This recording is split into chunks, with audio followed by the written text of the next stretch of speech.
In this video, we are going to first establish Snell's law for refraction by looking at the geometry involved in a wave-changing medium, and then we will use this law to derive the equation for the critical angle of a medium. Here we have a change in medium for our wave, where the blue area makes the wave move slower. As our wave moves from one medium to the other, it bends towards the normal. If we now draw in two consecutive wave fronts. The first is just as the wave is touching the boundary. The second is the previous wave front, the first that is wholly in the slower medium. Now let's label our angles.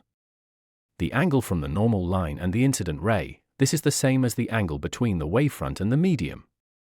This we will call θ1. The angle between our refracted ray and the normal line, this is the same as the angle between the wavefront in the slower medium and the boundary. We will call this θ2. As these are two consecutive waves, the distance between them is equal to the wavelength. So this distance is the wavelength in the faster medium. And this distance is the wavelength in the slower medium. These distances are both equal to the speed of the wave times the time taken to travel this distance. Now let's consider some triangles.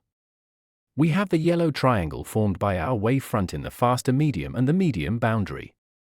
And the purple triangle formed by our wavefront in the slower medium and the medium boundary. Both triangles share the same hypotenuse, which we have labeled L. Using trigonometry, we can also define our two distances as L sin θ1 and L sin θ2.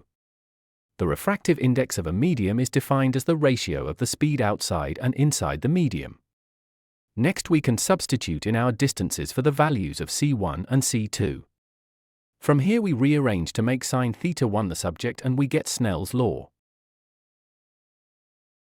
Now if we reverse our wave, so that is moving from the slower medium to a faster one. We can see here that as our wave speeds up it bends away from the normal. Eventually our refracted angle reaches 90 degrees. After this our wave will then undergo total internal reflection rather than refracting out. Now let's look at the formulas behind this. We've swapped θ1 and 2 compared to the formula before to keep the same value of the refractive index, as this is what many questions will expect.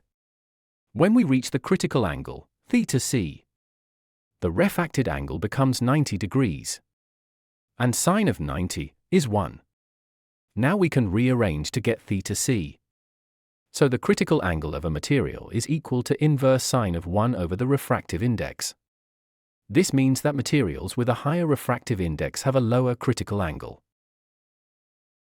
So in summary, we derived Snell's law as sin θ1 equals n sin θ2, where n is the refractive index of the slower medium, where θ2 is. And then we have used this to derive the equation for the critical angle of the slower medium. Here the critical angle is the inverse sine of the 1 over the refractive index. Thanks for watching, and hopefully this has helped.